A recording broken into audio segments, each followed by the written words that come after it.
It's that time of year where a lot of people are thinking about caps and gowns and new beginnings and moving on and all that stuff.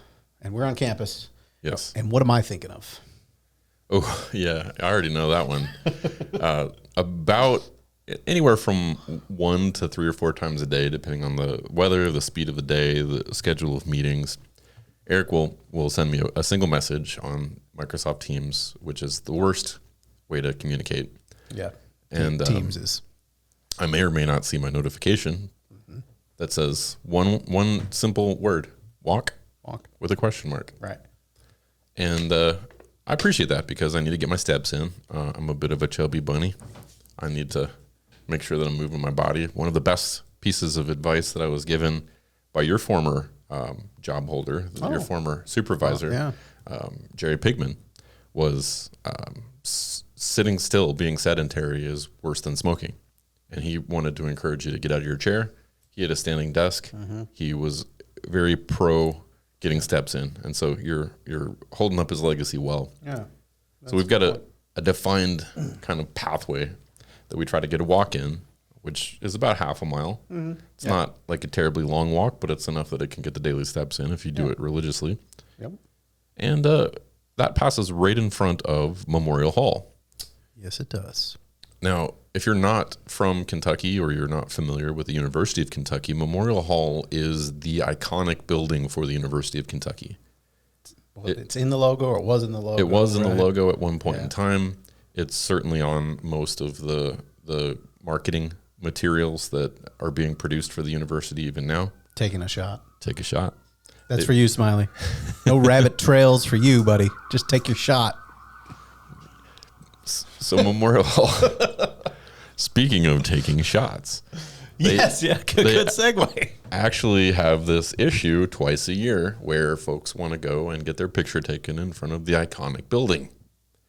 And they're in cap and gown, and everybody gets dressed up really nicely, and they bring handfuls of crap that they throw everywhere, confetti and sequins and glitter. And then they pop the top on some bubbly. And they shake that bad boy up because I'm convinced nobody actually likes champagne. Everybody likes the ritual and they like the pomp and the circumstance, but it tastes disgusting. And they spray it everywhere. And not just one person, but probably dozens a day for several weeks. In the hot sun. And what really really adds to it for me is 2 pieces. It's part of our walk. We walk through this sticky tile area. Crunch. And then we have the smell of what I like to describe as the bottom trough of a beverage station in a swim up bar. That's what it smells like. And if you're in my income bracket and you don't know what an all-inclusive swim-up bar is, just imagine the smell behind your favorite Applebee's. It's a dumpster smell. It really it's a putrid, sickly sweet, just nauseous sort of smell, and it doesn't bother me as much as Eric because I guess I'm trash and you're just a highfalutin kind of guy, but it is very noticeable for probably 4 weeks out of the year. Yeah. So pretty gross. If you're gonna pop the top on some bubbly, consider getting that sugar-free Welch's grape juice. It's gonna be cheaper. You're not drinking it anyway. You're not gonna drink it. Yeah, it's disgusting. I'd love if they just move over to the grass. Do that part in the grass, and I'd love to actually talk to like a UK grounds person. Maybe just put a sign up that says "bubbly in the grass, please." Yeah, I mean. Well, then they advocate for the other thing they don't want, which is alcohol on campus. Yeah. So I think it's people just turn a blind eye to this phenomenon because, if you've put in 4 works of undergraduate work, maybe you've earned it. Maybe you can kind of just temporarily feed the ants and disrupt the environment for all the cranky old codgers that still work here. This is probably my work version of get off my lawn, I guess. It tracks. It tracks. It tracks. You are listening to The Soapbox. I'm Paul. And I'm Eric. This all started out with a list. What's that all about? So I've compiled a list over the years of things that just bother, things that grind my gears. And I shared that list with you.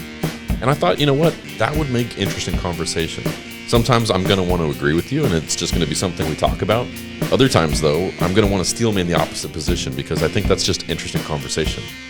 Yeah, and keep in mind, I'm always right, but Paul's just a really good debater. Hey, what is something that you absolutely cannot stand? Like fear or just dislike or... Let's go fear, because you know where I'm going with this. Yeah. Is there something that you're afraid of? You know, as an ex-rock climber, I want to ironically say heights. Interesting. Yeah, and I guess I don't have a classic like fear of heights, but I'll play video games sometimes when you're climbing around stuff, and I'll get a little nervous. Do you get a little kind of like tightness in your stomach when you fall in a game? Yeah, I think so. Yeah. I remember the first time I felt that was playing Skyrim. Okay. And it was such a large open world, you could climb on anything, but it did have fall damage. If you fell, you were going to get hurt. And I remember seeing my character sailing. I think I was on a horse even. So my character and my horse were sailing off the cliff, and I knew this was it. Yeah. I was going to die. But I actually felt a sense of vertigo, and that surprised me because the graphics aren't particularly awesome in Skyrim. Mm-hmm. But I think as graphics have gotten better, I think this for me, the kind of teetering on the edge of a tall building, because I mean there is some consequence typically in these games, so it's not an unfounded fear. Like, I mean, you lose health or die or whatever, have to go start all over. You know, there's something. So yeah, so mine, and Eric knows this very well, but my unfounded fear is needles, and this has been something that's been a bit of a journey for me because I have largely in my adult life been able to avoid needles by just simply avoiding going to a good quality doctor. Mm-hmm. And I'm told when I was a kid that I had a spinal tap. I don't remember it. It would have been in my formative years before all my long-term memory ability had really set in, but I was born premature. And so that was just kind of welcome to the world, poke. And your brother wasn't? So I have a twin brother, and my twin brother is like a 6'5" version of Jeff Goldblum. He does not look anything like me. Yeah. He's often been asked if he's Persian, and then I came out looking like a potato farmer. So we don't even look like brothers. But as I'm told, as the story goes, I was there, but I don't remember, in utero. Apparently he got wrapped around my umbilical cord for the last bit of development, in addition to turning breech, because he just likes to make everything difficult. Dan, come on, trying to kill me. So he came out just this big old chonker of a baby, even though we were both a month premature, because twins, I guess that's pretty common. But I came out like so skinny, just apparently I was told I was so skinny I didn't have a butt crack. Wow, that's very skinny. That's skinny. Yep. And so I was jaundiced. I was skinny. They put me under the light. They gave me the spinal tap, the whole nine. And my mom thinks this is the reason for the fear, because at a formative, primitive age, this was one of my first memories, and it was traumatic. I don't know if that's true or not. Maybe it's just that I'm a wuss. It would be. I'd find it hard to believe that there would be some connection there, because I mean, it's not like you saw the needle probably, but. I don't know. Yeah. So fast forward, I get all my vaccines as a kid and get all the proper stuff through my school age years. But then I get to college and I realize like nobody has to make me do this anymore. Mm-hmm. And I chose not to for years. So just to fill in the blanks here, you were uncomfortable getting the shots as a kid? Correct. Yeah. And I had one other event I do remember. When I was maybe about 5 years old, I was jumping up and down on a couch, fell face forward, busted my chin open on a coffee table, and I had to have stitches. And they did 3 stitches, but my mom looked at the stitch work and said, "This is terrible. This is garbage. Pull them out, do them again." Oh. So I actually got 6 stitches because they ripped them out with no anesthetic and just stitched me up again. So maybe that was the event. Maybe it was all of them. Yeah. Okay. So for a long time, avoided needles, avoided getting any vaccines that were on the recommended vaccine schedule. and made it all the way into my late 30s. And then a couple things happened. Mm-hmm. I don't know if you remember, but sometime at the beginning of 2020, there was this small, like, just virus thing that happened. No, I remember that. Can't remember what it was called. There's a name to it. Doesn't matter. It wasn't that impactful. Yeah, no. It didn't. But change the world or anything. No. People did kind of want to get vaccinated against this thing. Yeah, and then this is we're talking now, January 2021. So when the first vaccines became available. Yeah, so we're really only talking 4 years ago. Yeah. Okay. Yeah. And that would have put me at about 37 years old, give or take. Okay.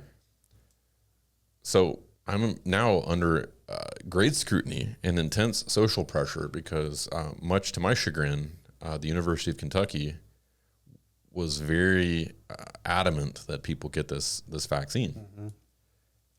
So much so, in fact, that you had basically 3 courses of action you could undertake. One, you could fill out paperwork and apply for religious exemption, which I don't have a religious argument against the vaccine. I've heard religious arguments against vaccines before, but it didn't land for me. I didn't really truly believe it, and I didn't feel like I could do that with good conscience.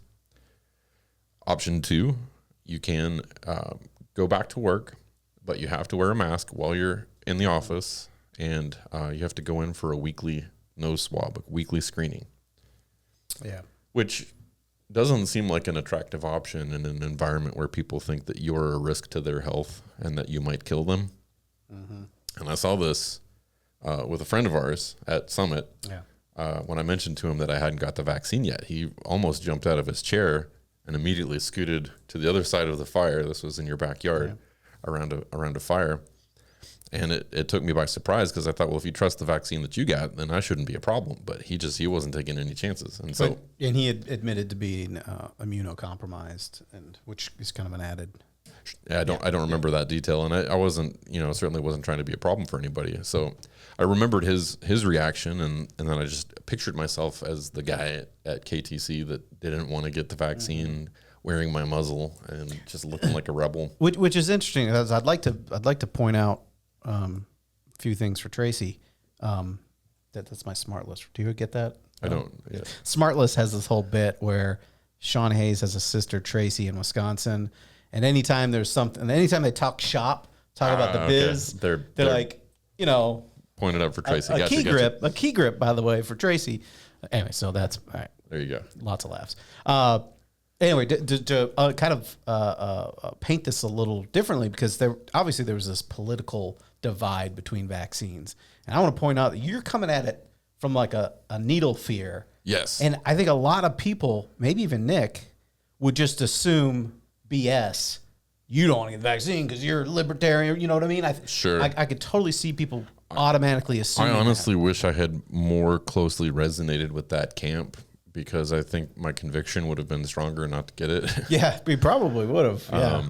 But no, it was literally just, I don't want somebody to stick something in my arm. Yeah, and if I remember correctly, and share what you want here, but like you weren't getting blood work done, or just regular checkups, and I wasn't like getting checkups done. Yeah, I wasn't going to the doctor. Yeah. If I had to go to the doctor, I'd make a telehealth, or I had a very disengaged doctor who would write you a prescription for anytime you felt bad, you'd get an antibiotic, even though that's probably pretty frowned upon now. Yeah.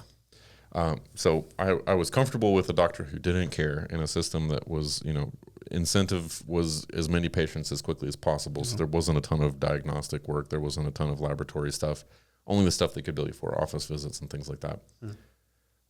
But then simultaneously, around the same time, I've gone to the same dentist since I was in the 2nd grade. This guy must have just started his practice. He must have just started around the time that I first moved to America from Canada, because his son was in my graduating class. And Dr. Dennison, shout out, you're amazing. Look at those teeth. Can we get a zoom in on the teeth? Oh, I love that. Don't look too close. Don't have great teeth, but I have them all. So I think my sister-in-law has actually been featured on dental brochures because of her teeth. Really? Yeah. Yeah, I didn't get the orthodontic work done, and so my bottom row of teeth looks like a fence in a hurricane. It's not a good look. So I just smile with my top teeth. Well, shout out to Jenny for her smile. There you go. So, so I've had the same dental hygienist for maybe like 15 years. So shout out Julie Rulon. Hi, how are you? And Julie started taking blood pressure as part of the dental checkup because they're starting to learn more and more that your heart health is directly related to your dental health. Oh, really? And so if you've got issues with the teeth, they're starting to discover that there's a correlation. They're not sure if it's a causal relationship, but at least a correlation between dental health and heart health. Yeah. So regardless if it's causing it, it may be just a symptom of something else. So yeah, okay. So they're getting data points, maybe for research, maybe just because the dental community's decided this is important. I guess I could ask Julie, but it's my understanding too with the My Health and kind of where all that data is all funneled together.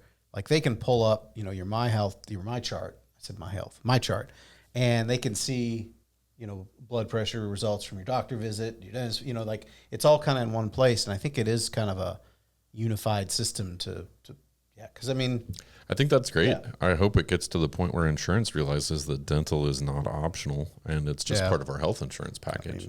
Dental, I still don't know why dental and optical are excluded from the rest of my body. It's like I can be a blind and toothless guy, but hey, my blood pressure is okay. Yeah, it is bizarre. But my blood pressure was not okay. And she said, Paul, this is a concerning number. This is a high number at the dentist. Okay. Yeah. She said, I know you're not eager to have this conversation, but you need to go to the doctor. You need to get this checked out. And it just so happened that my dentist had remarried, and his new wife was just starting up her own medical practice as, I guess, an RA or something. Yeah, I remember this now. Okay, yeah. So I went just across the hall in the same building and went from Dr. Dennison to Dr. Dennison. Yes. And Dr. Lori Dennison at the time, she was starting out there. She gave me the blood pressure check, and she said, you are a walking heart attack or stroke waiting to happen. You got small kids. You need to get this addressed. I said, well, okay, write me a prescription for some pills. She said, you got to get blood work. And I said, no. I don't do blood work. Yes. Where's my religious exemption? Right. But after some coaxing, she convinced me that I could do this, and she wrote me a 1-pill prescription for a Xanax. She's like, you need to take this 30 minutes before you come back to the office. We'll get it done. And I must have been stiffer than a desert corpse because I am 100% sure I was the toughest blood draw she's ever done. But she did it. She did. And I faced the fear. I climbed the mountain. So then I went and got the jab, got the COVID vaccine as well. And I agreed, much to my chagrin, I agreed to go and regularly get blood drawn once every 6 months. And then other medical stuff happened, and now it seems like I'm getting it done every 2 to 3 months. Just getting my hormones right in my body and other stuff like that. So yesterday, now we fast forward all the way to yesterday. I'm still not loving the needle thing. I still hate it. The free Xanax, though, come on. Not worth it. Yeah, all that stuff does is make you not care for a little bit. Yeah. But I tell the person drawing my labs, because now Dr. Lori has changed her practice. She is now a pediatrician's office, and even though I act like a child, right, I'm not allowed to be there. So she politely informed me and gave me plenty of notice that I was going to have to find a new doctor, and I'm now in UK's system. So UK does things differently than how she was doing them. And I got what I have to assume was a nurse in training or something, because the lady's poking at my arm and she's having me hold, okay, make a fist. Okay, release the fist. Okay, bend it. Okay, straighten it out. And she's trying to find a vein. And I'm like, they're in there. They're in there. Please find one. They're in there. And finally she looks at me, and I've been drinking water. I'm trying to make sure I'm the best candidate for this successful blood draw. And she says to me, she says, I can't find your vein in your arm. Let's check your other arm. Nope, can't find it there either. And then she looks at my big old veiny hands and she says, oh, there's a spot. I can probably get that. So she said, it's going to hurt more. Like, great. Yeah. This day's getting great. Because here's the other thing. In addition to the Xanax, the other thing I did was I got some cream that's got like like an Aspercream or something in it that's got like a numbing agent to it. Okay. And I hit that inside of my arm. So I'm like, I won't feel it as much. This is just to help me. Yeah. And then she tells me, no, we're going to tag you on the back of the hand, and it's going to hurt more. Right. Like, I know it's going to hurt more because I didn't put any numbing cream there. Okay, let's do this. So I hold my hand out. She stabs it, and it does. It hurts. And then I think everything's okay, right? You feel her moving around. Yeah. You think she's switching out the tubes, the little vials. Yeah. Nope. She says to me after wiggling this thing around in my hand, it's not cooperating. We can't get any blood there.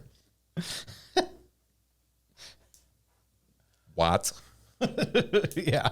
So she pulls this thing out, and at this point, I am in a cold sweat. Yeah. I am sweating more than I sweat at the gym. I'm sweating just profusely. It's obvious, and I'm starting to have what they call a vasovagal reaction. I was gonna say that's. I was gonna drop the vasovagal word. Yep.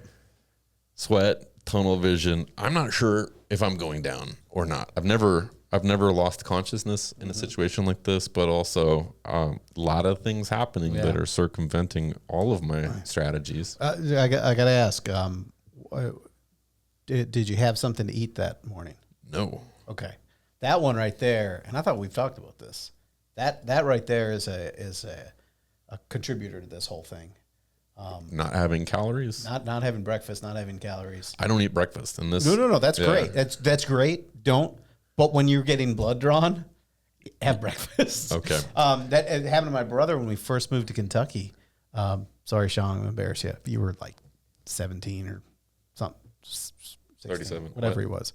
He was young. We were teenagers, came to Kentucky, and had to go to the health department to get, I think Wisconsin maybe had different rules for students in the school system. We had to get updated vaccines or whatever. Maybe it was just coincidence or whatever.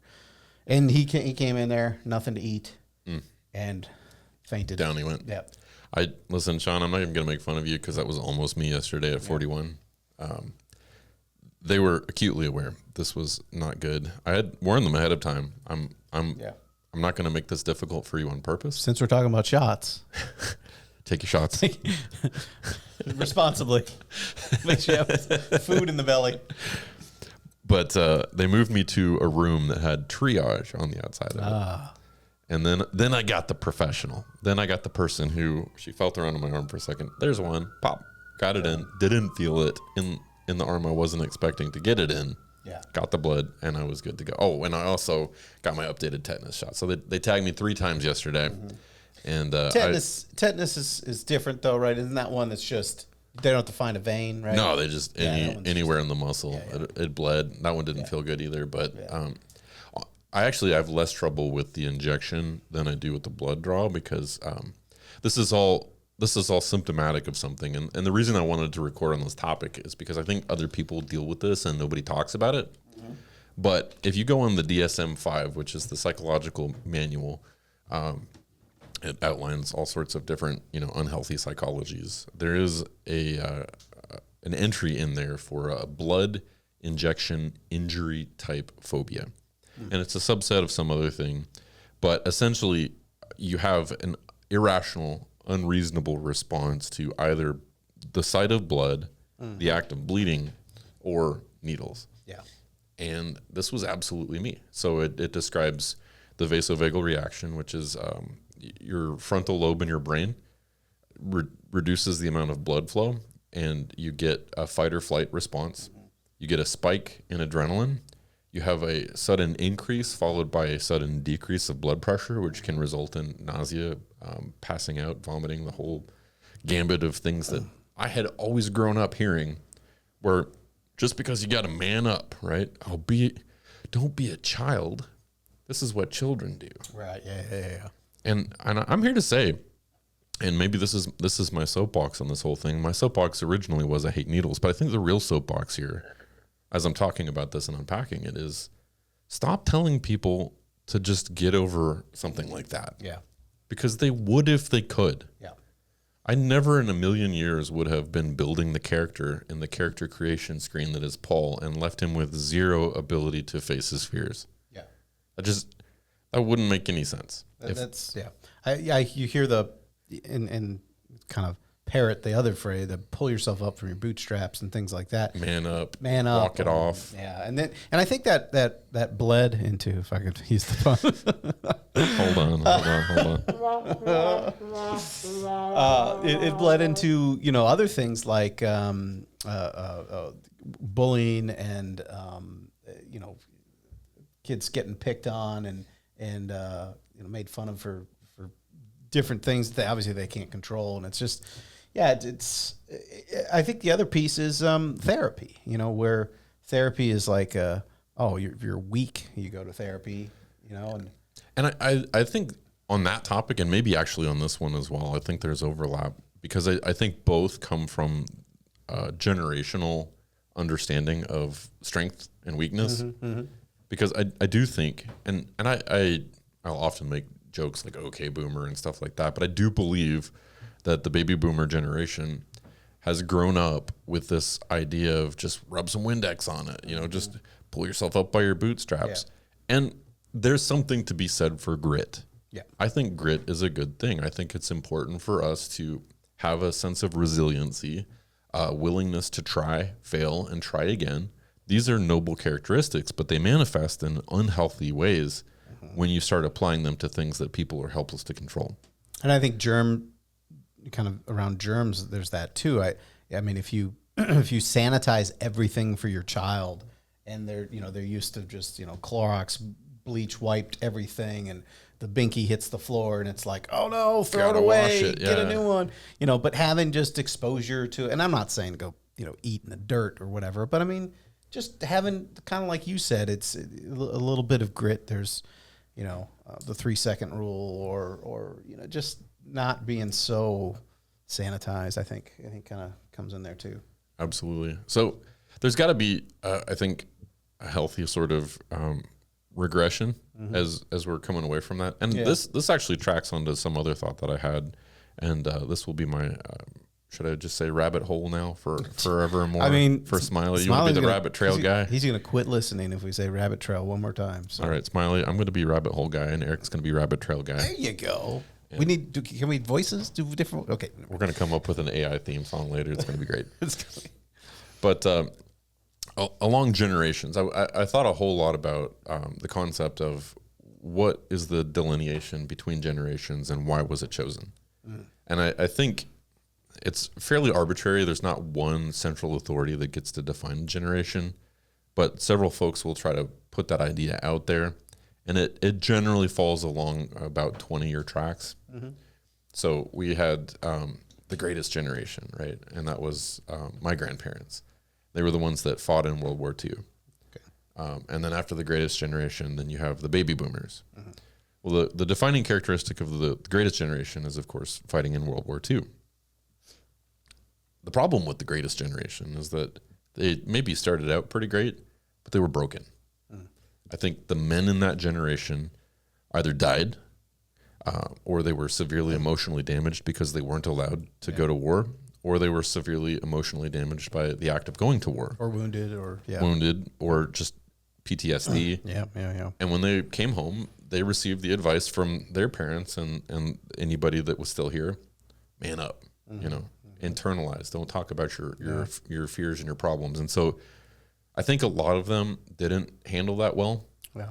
And I think that's maybe it's a continuing issue. I don't know too much about the generations before that, but it certainly exacerbates this notion that men have come home from war unable to be an emotionally well-rounded and functional man in a lot of homes, not every home. And keep in mind too, and depending on exactly what generations we're talking about here, decades, the women were manning up, to jokingly use the term, because the men were away and they were taking some male-dominated roles. Sure. And so the men were coming back, wounded, hurt, unable, and the women were doing the whole social stuff. Dynamic was turned on its head. Yeah. So then you fast forward a generation. Now you've got the baby boomers who were the benefactors of the economic prosperity that follows rebuilding.